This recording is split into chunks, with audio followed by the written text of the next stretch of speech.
"Get your hands off me, you're just a janitor." The crowd froze. The words sliced through the night like broken glass. She didn't mean it. Not really, but they still hit him harder than a punch, and yet, minutes later, that same man would be the one saving her life when everyone else laughed and filmed. The rain came down hard that night, the kind that makes the city look like it's crying. Cars hissed down the slick streets, neon signs flickered, and the smell of alcohol and smoke hung thick in the air. Outside a luxury bar downtown, a woman stumbled out in high heels that didn't match the way she moved. Her lipstick was perfect, her dress spotless, but her dignity, that was slipping fast. Her name was Claire Hastings, the kind of woman who could silence a room with just her name. The CEO of Hastings Media Group, feared by competitors and adored by tabloids, but tonight, she was just a headline waiting to happen. It started with a misstep. Her heel caught on the curb, and she nearly fell, spilling her glass onto the sidewalk. Laughter rippled from nearby. A group of men in suits smirked from their car. "Isn't that the Hastings woman?" one of them muttered. "The boss who fired half her staff last month." Phones lifted, cameras ready, and that's when a deep, calm voice broke through the noise. "Put the phone down." The voice didn't shout. It didn't beg. It commanded. He stepped into the light, a tall, broad man in a janitor's jacket, his face tired but kind. Marcus Carter. He worked in her building. No one ever really saw him. Not when they brushed past him in the lobby. Not when he quietly mopped the floors after hours, but tonight, he saw her. He watched as one of the men moved closer, pretending to help, his hand reaching where it shouldn't, and Marcus moved faster than anyone expected. He grabbed the man's wrist midair, his grip steady but deadly calm.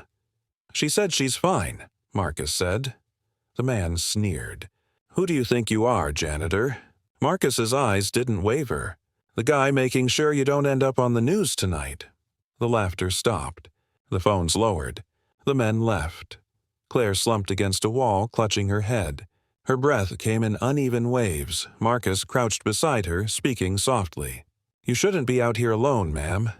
She squinted at him, confused, embarrassed, angry, all at once.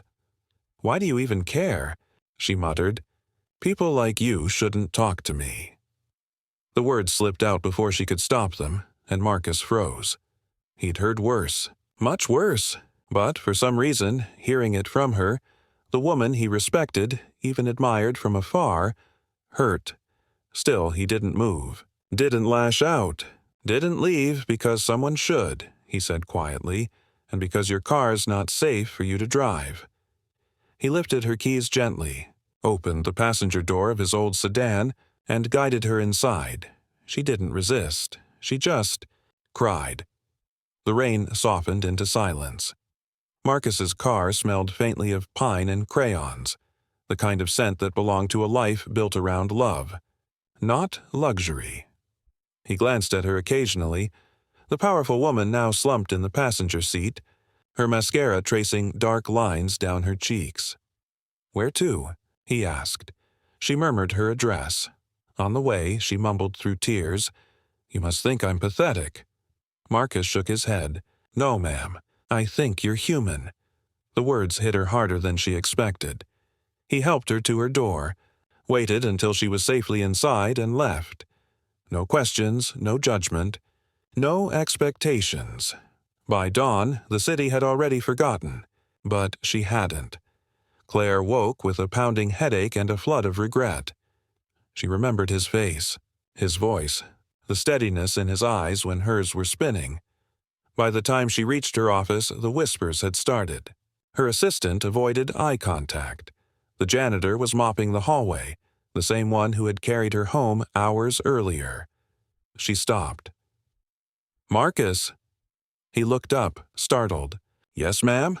"Come to my office." Now inside her office the air was tense. She stood by the window, back straight, trying to sound composed. About last night. Marcus spoke first. "You don't have to say anything, ma'am. It's forgotten." But she shook her head. "No, I won't pretend to forget." He looked at her, surprised. "I remember every word I said," she continued, her voice trembling, "and I'm ashamed of them. You didn't deserve that." He stayed silent. She turned to face him fully. "You saved me, Marcus. Not just from the cameras, but from myself. I've spent so long trying to look perfect that I forgot how to be real." He tried to smile. "We all have bad nights, but not everyone meets someone good enough to handle them with grace," she said softly.